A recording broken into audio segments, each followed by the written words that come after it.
Welcome back to the deep dive. Today we're tackling something I hear about constantly, and maybe this sounds like you.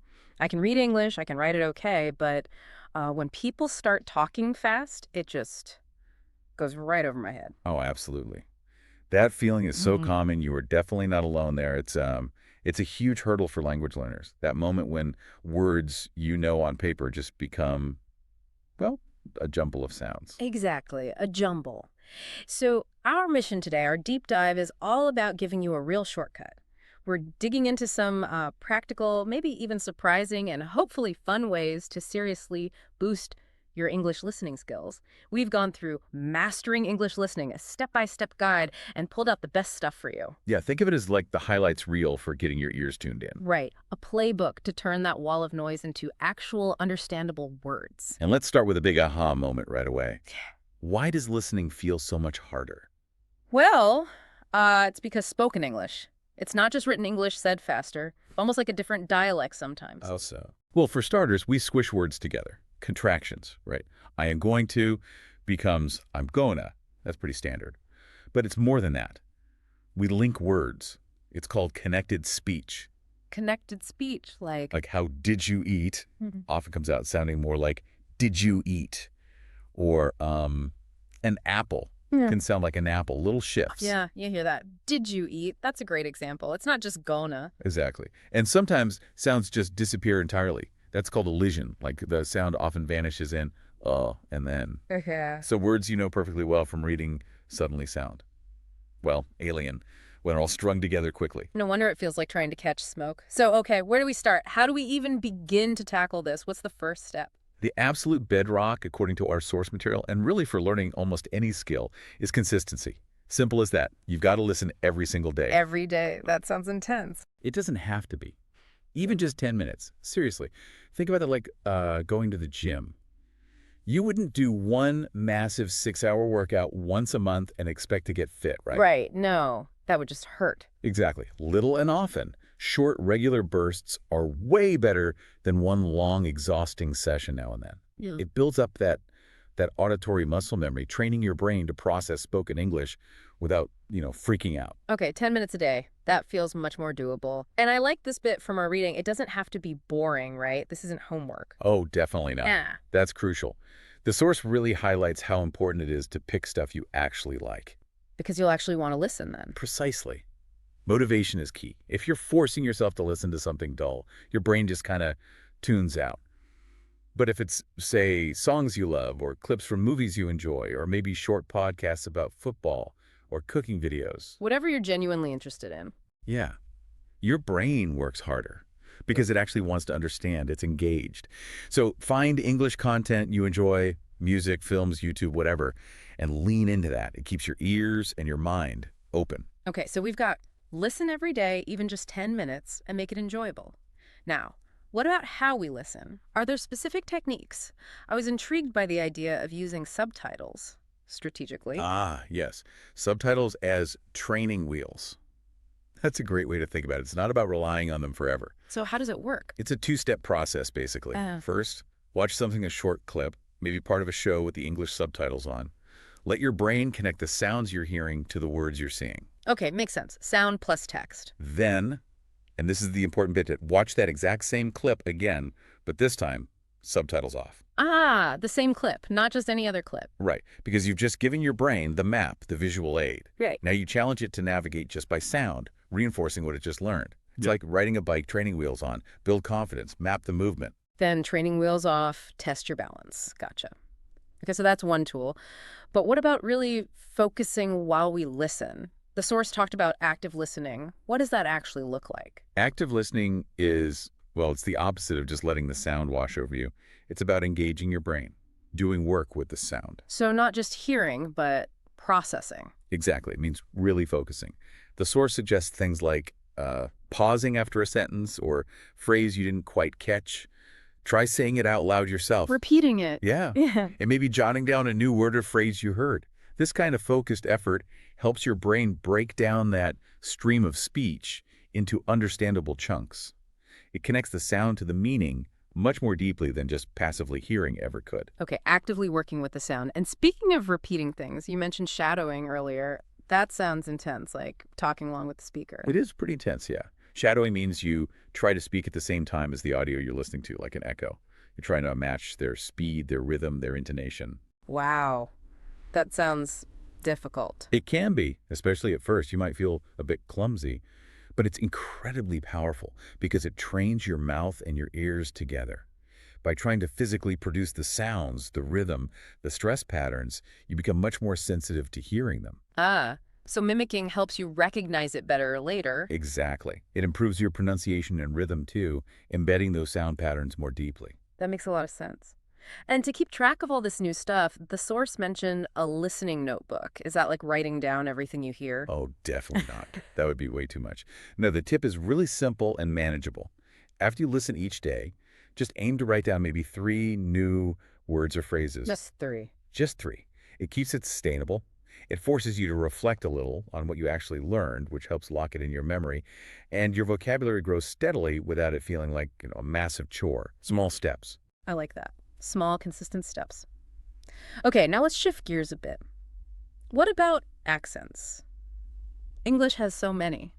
American, British, Australian, Indian. It can be really overwhelming when you hear an accent you're not used to. It really can be jarring. You finally feel like you're getting the hang of one accent, and then someone from, say, Scotland or South Africa speaks, and it feels like square one again. The temptation is to just stick to what's familiar. Yeah, avoid the confusing ones. But the advice is strongly the opposite.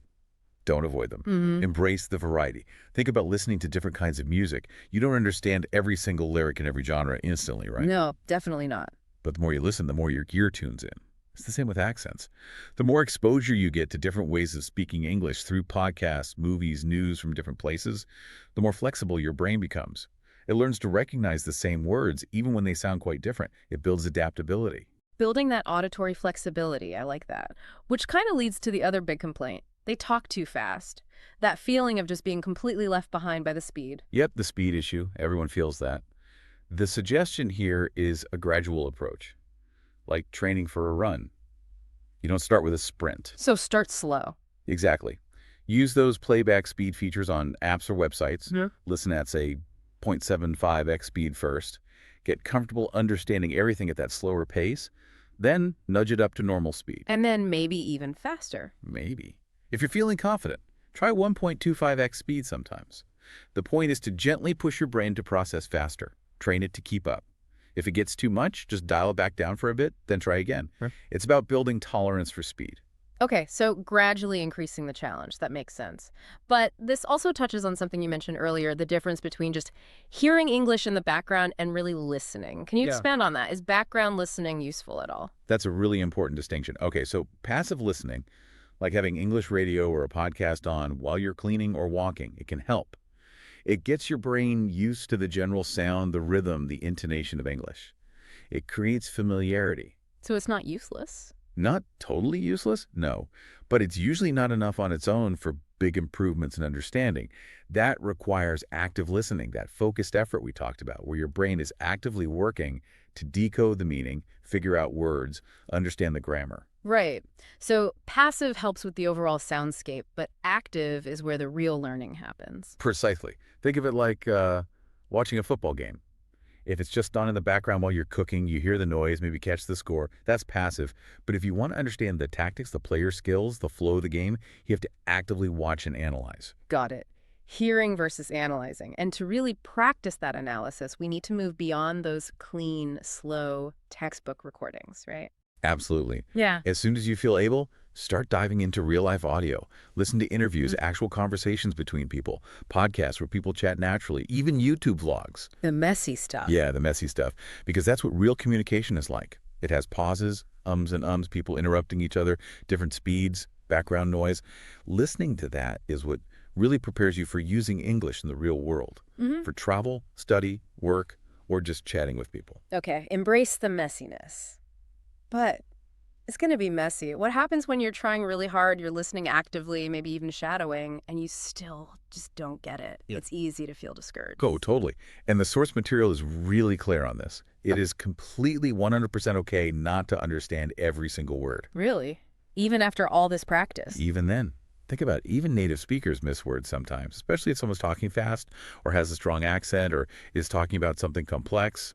The goal isn't perfect word for word comprehension. So what is the goal? It's about getting the main idea, the gist, the big picture. Train yourself to use the context, the words you do catch, to fill in the gaps. Understanding grows over time.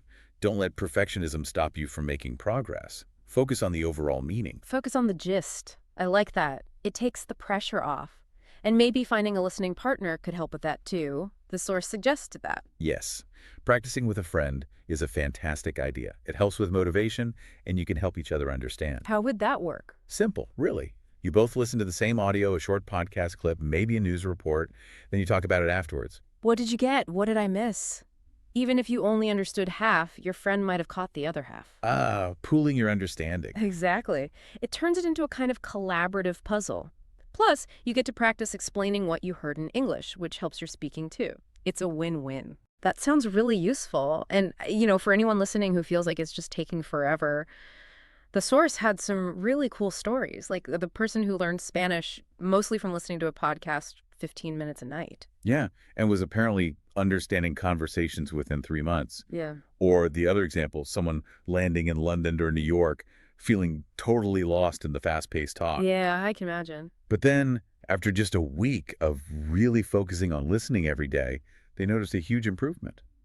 It just shows how that consistent effort really does pay off, sometimes faster than you'd think. It's about that compound effect, isn't it? Small efforts adding up. Totally. The brain adapts if you keep seeding it the right input. It's about building that momentum. And finally, to keep things light and, well, fun, the song lyric game. Tell us about that. Ah, this is a great one. Pick an English song you like, preferably one where you can hear the singer clearly.